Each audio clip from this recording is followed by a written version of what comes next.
Всем привет, это канал Шумов Фото, я Шумов Денис, и сегодня мы поговорим про цвет, свет, настройки и обработку.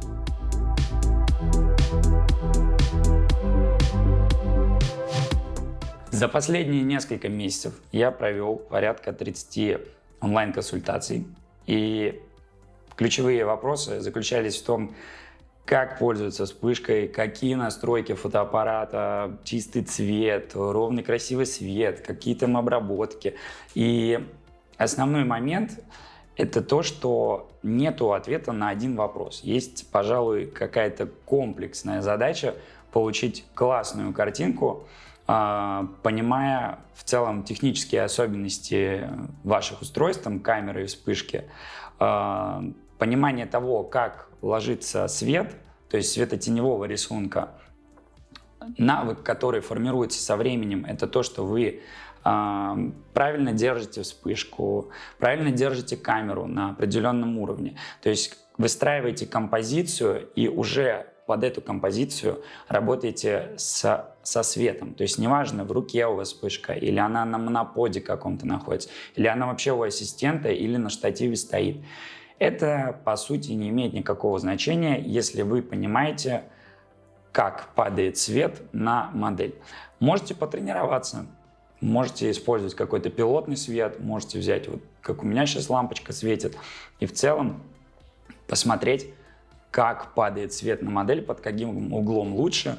От себя скажу, что, как правило, это 45 градусов, и чаще всего это свет, который следит за положением лица человека. Если вы снимаете именно репортаж, то, как правило, вы получите очень классный рисунок, если у вас луч света под 45 градусов попадает прямо на лицо.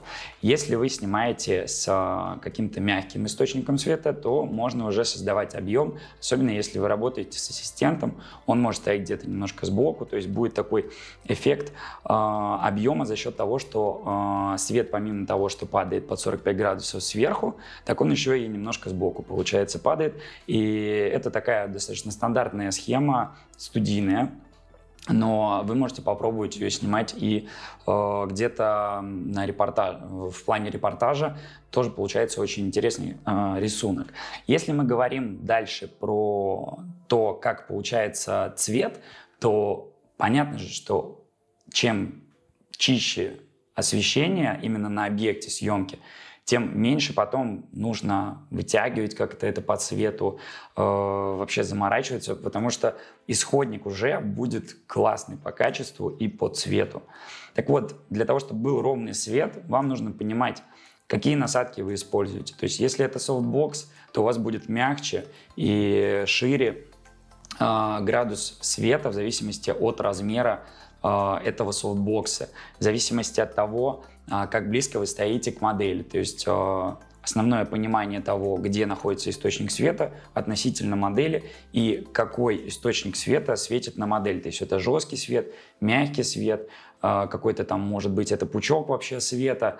Все зависит от ваших каких-то задач и художественных задумок. Но если мы говорим про репортаж, это более такая универсальная история, особенно если мы снимаем какое-то мероприятие для какого-то бренда, там, светскую хронику, журнал, и есть гости, которых нужно снять обязательно, желательно с первого раза и без всяких косяков, без промаха по фокусу, по свету, по цвету, то вы для себя выбираете рабочую какую-то схему.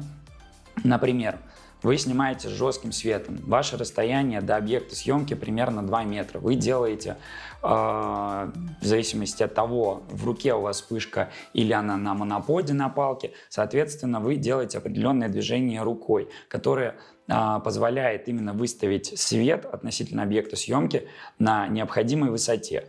Ваше расстояние от объекта съемки также заключается в том, где находится источник света. Потому что если он на палке, то вы, соответственно, можете отойти дальше. Если он у нас просто в руке, то ваше движение немножко иное. Если вы делаете ростовой кадр, то камера, как правило, находится где-то, вот, при моем росте 180, где-то на уровне груди. И при этом рука со вспышкой, со светом, она вытянута. Если вы снимаете более какой-то такой средний план, Вы, следовательно, уже подходите к человеку. И что происходит здесь? Здесь вы можете прикрыть диафрагму для того, чтобы экспозиция была равномерной. То есть, если вы снимали до этого, к примеру, там 4.0, подошли, закрутили там до 5.6.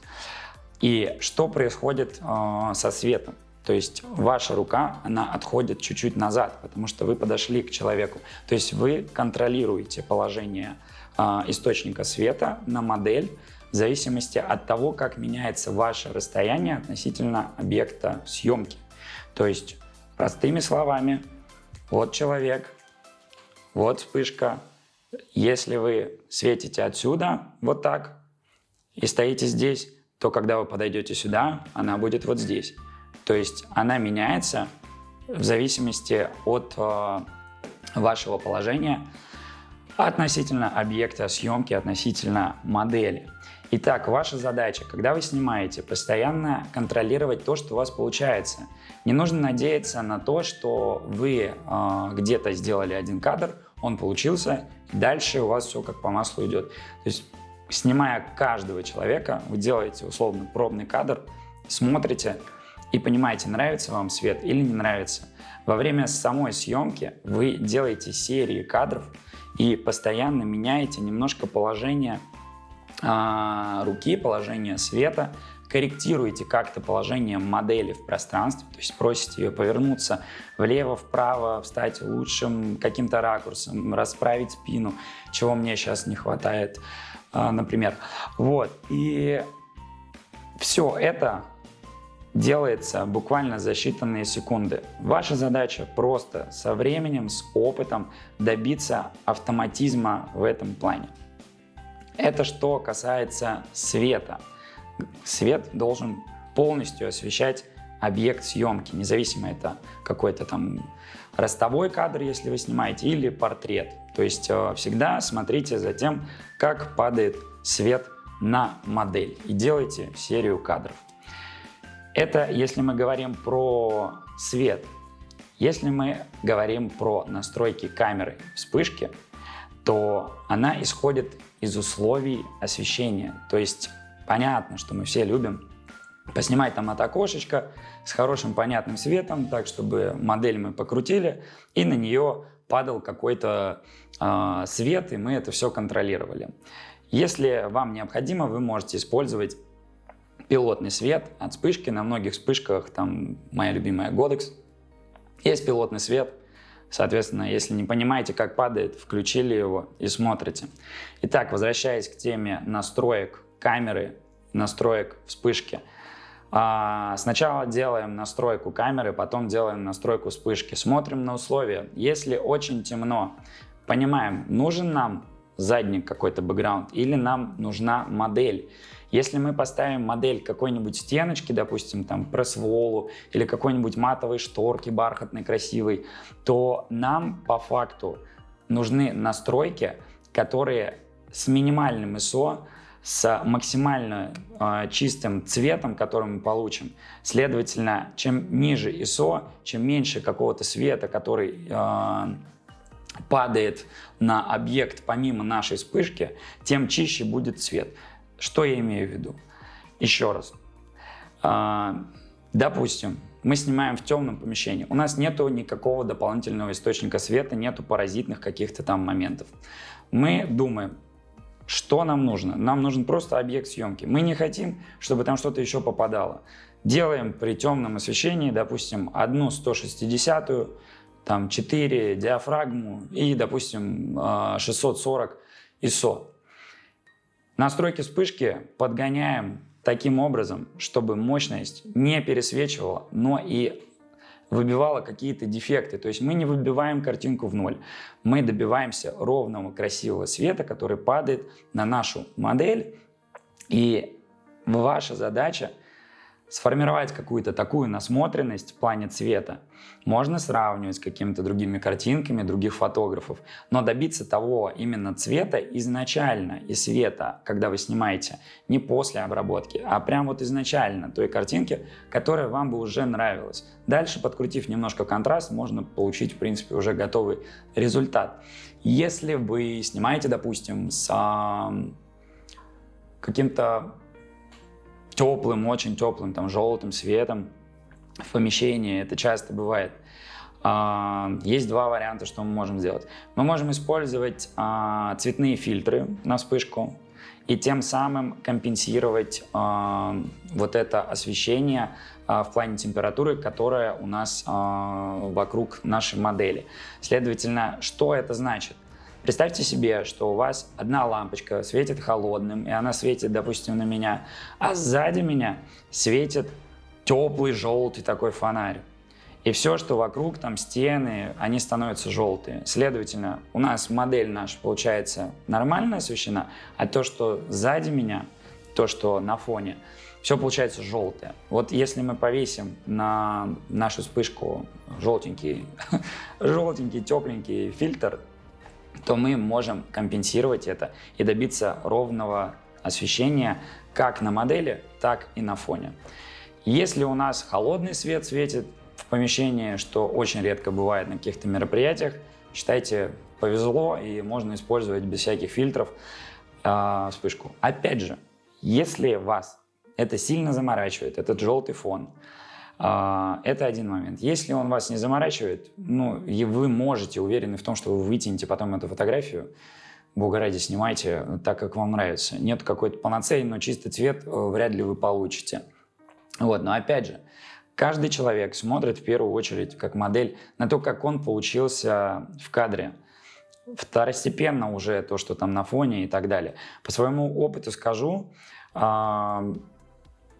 редко, когда то, что у вас там на фоне, имеет какое-то там грандиозное значение. Если это не какие-то там логотипы, какие-то красивые интерьеры и так далее. Как правило, когда вы снимаете на мероприятии, если, допустим, вы не поставили человека куда-нибудь на какой-то фон, а просто снимаете его в пространстве, сзади может быть очень много людей, у которых будут какие-то эмоции, какие-то гримасы в этот момент. Они могут жевать, там еще что угодно делать. Я не говорю о том, что там должна быть темнота, но чем лучше вы отделите объект съемки от того, что происходит на фоне, тем будет лучше. Можно это сделать, конечно, за счет боке, но, как я уже не раз говорил, диафрагма 4.0 и 5.6 позволяет делать стабильно качественную картинку при практически любых там, технических особенностях фотоаппарата, потому что не везде есть там, следящий фокус по глазам, не везде есть там, стабилизация изображения и прочие моменты. Если вам нужно стабильно сделать какой-то кадр и нет права на ошибку, вот 4.0, 5.6, дальше что хотите, как бы. Спорить не буду. Мне уже писали о том, что вот, как бы можно снимать там на открытой диафрагме, там красивый, классный эффект.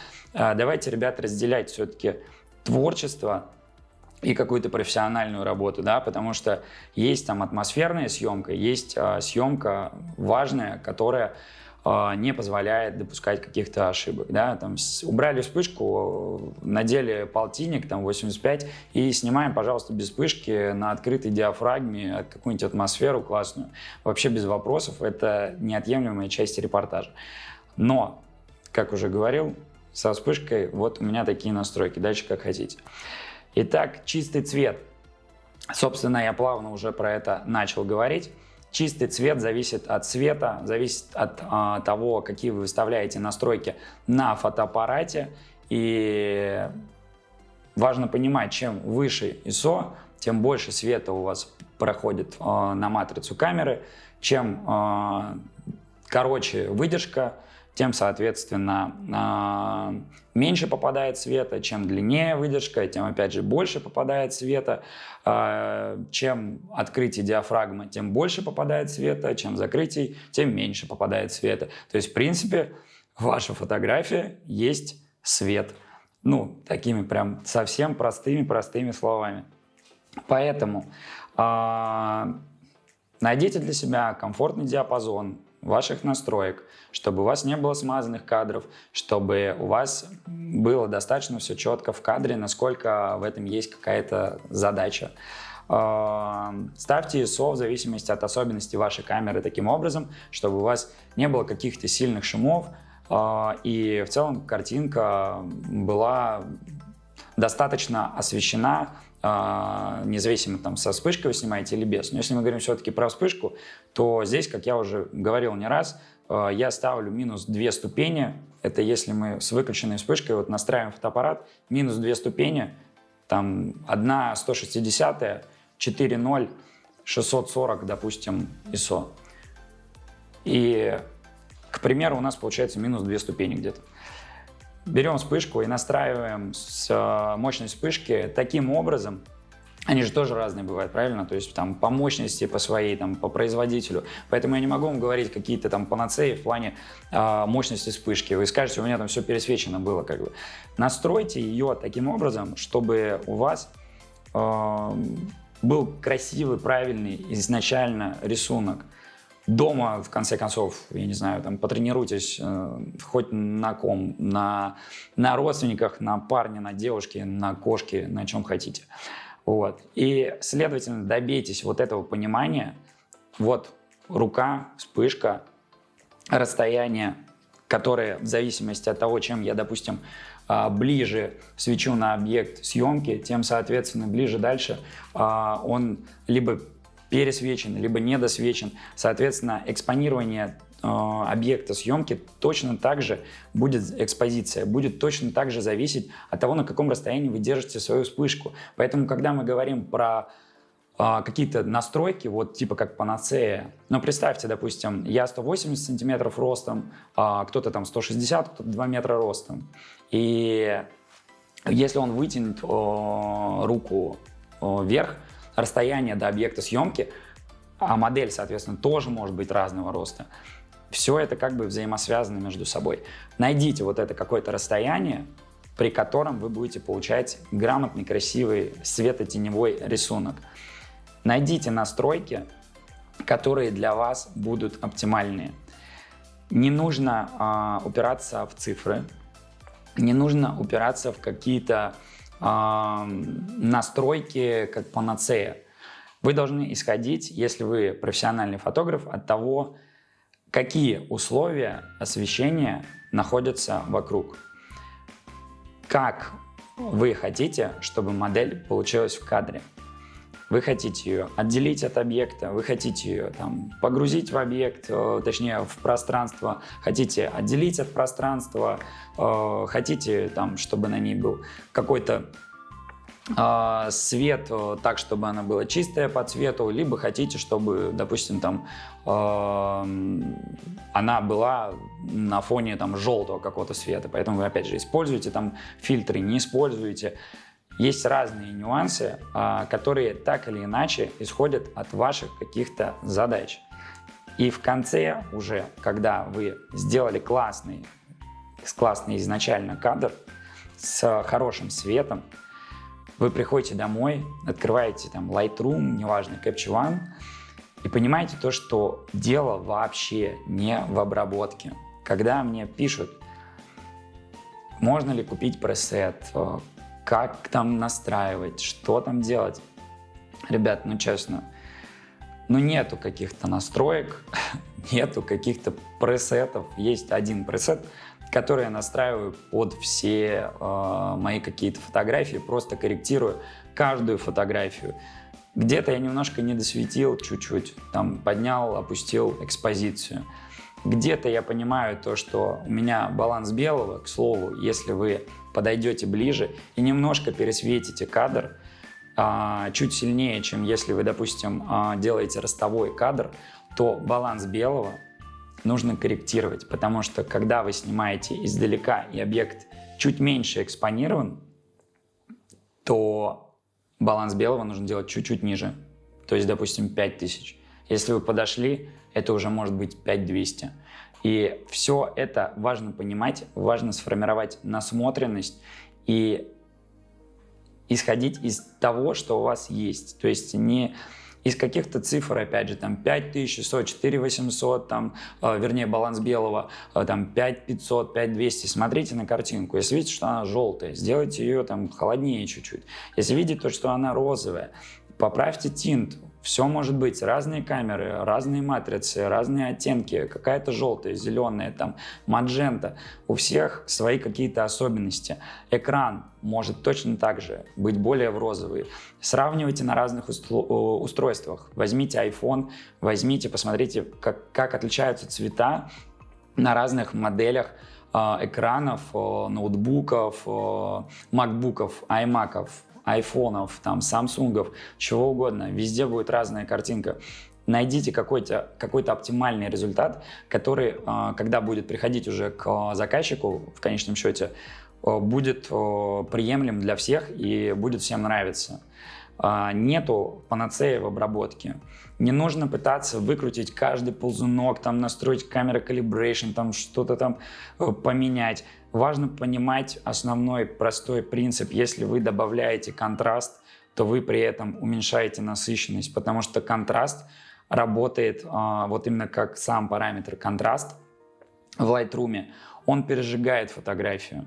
Опять же, вы можете не добавлять контраст, вы можете уменьшить, допустим, black. Это будет тоже своего рода как добавление глубины. Там, уменьшить black, увести и white увеличить, допустим. Это будет аналог того, что вы можете сделать в кривых, к примеру. То же самое. Опустить тени, поднять света. То есть вот именно делать вот такую вот как там? Вот такую. Гипербола, парабола. Соответственно, дугу. И тем самым добиваться какого-то контраста. Нету одних настроек. Я на онлайн-консультации показывал несколько раз, как можно добиться абсолютно идентичного рисунка при разных настройках. Если вы просто понимаете принцип работы каждого из ползунков там, в том же Lightroom. Поэкспериментируйте, попробуйте. Главное, не заходите в какие-то там дебри, не пытайтесь каждый ползунок подвинуть куда-то. Если вы видите, что картинка красная, сделайте ее чуть-чуть желтее, допустим. Чуть-чуть, прям буквально там на 4 единицы.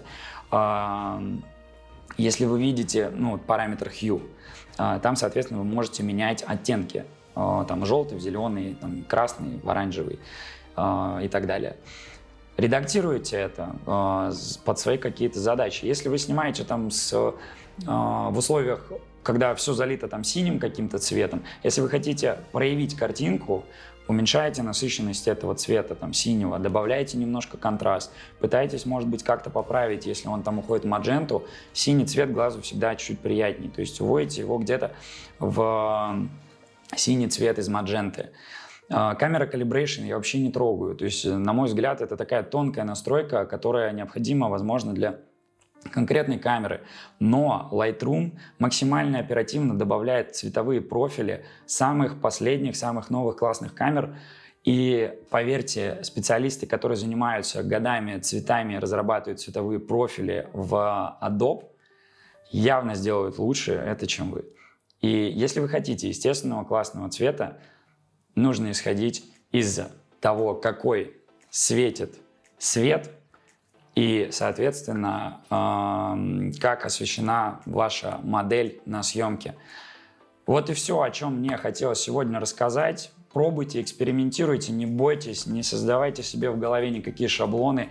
Не думайте о том, что если у вас не получается, то какая-то там условно проблема в технике, там еще в чем-то. Как правило, это проблема в недостатке, может быть, немножко опыта и просто каких-то экспериментах, попытках сделать чуть-чуть круче каждый раз.